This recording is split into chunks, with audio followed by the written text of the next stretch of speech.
प्रयास है कुछ लोगों का कि आरक्षण नहीं हो, आरक्षण नहीं रहे। बिहार में तो 2010 में नीतीश कुमार पंचायतों का चुनाव किए थे, उसमें आरक्षण का एक फार्मूला दिए थे जिसमें है अति। नमस्कार, न्यूज फॉर नेशन देख रहे हैं और मैं हूं आपके साथ रंजन सिंह। बता दें आपको, नगर निकाय चुनाव को लेकर बिहार में लगातार सियासत जारी है। एक तरफ जहां जनता दल यूनाइटेड की बात करें तो जनता दल यूनाइटेड लगातार इस बात को कह रहा है कि भारतीय जनता पार्टी ने षड्यंत्र रचा है और नगर निकाय चुनाव को लेकर इस तरह की बातें हो रही है। षड्यंत्र रचकर इस तरीके का काम हुआ है।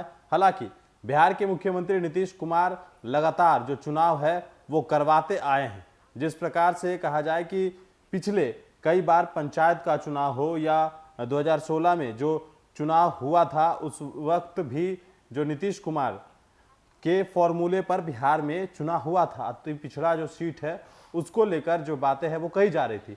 लेकिन अब इसको लेकर फिर से बिहार के पूर्व मुख्यमंत्री और हम के संरक्षण जीतन राम मांझी का बयान सामने आया है। जीतन राम मांझी ने कहा है कि जो फॉर्मूला नीतीश कुमार का था उस फॉर्मूले पर चुनाव हो रहे हैं और जिस तरीके से पहले चुनाव होते आया है और अब जो भारतीय जनता पार्टी है वो कहीं ना कहीं ये अड़चन लगा रही है नीतीश कुमार और कर्पूरी ठाकुर का जो फॉर्मूला है उसके ऊपर। उस फॉर्मूले से देश में भी चुनाव हो सकते हैं, बिहार में भी इसको लेकर चुनाव हो रहे थे और आगे भी चुनाव हो सकते थे।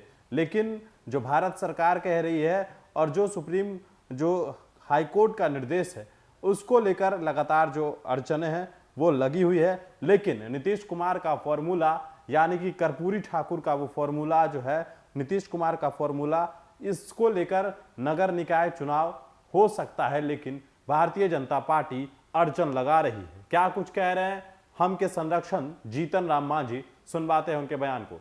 देखिए, इसमें राजनीति तो हो ही रही है। प्रयास है कुछ लोगों का कि आरक्षण नहीं हो, आरक्षण नहीं रहे।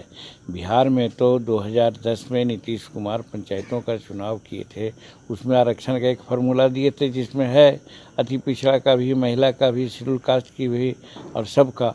तो उस फार्मूला के आलोक में भी अगर किया जाए तो हम समझते हैं कि एक उचित बात होगी।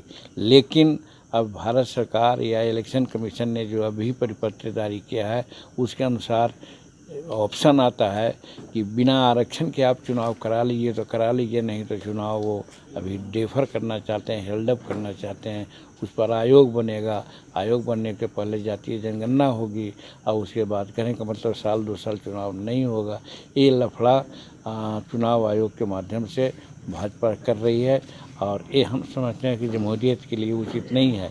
और बिहार का जहाँ तक सवाल है, मैंने कहा कि बिहार के फार्मूला जो कर्पूरी ठाकुर जी का फार्मूला था, नीतीश कुमार जी का फार्मूला है, उसी के तहत हम लोग समूचे हिंदुस्तान में निकाय का चुनाव करा सकते थे।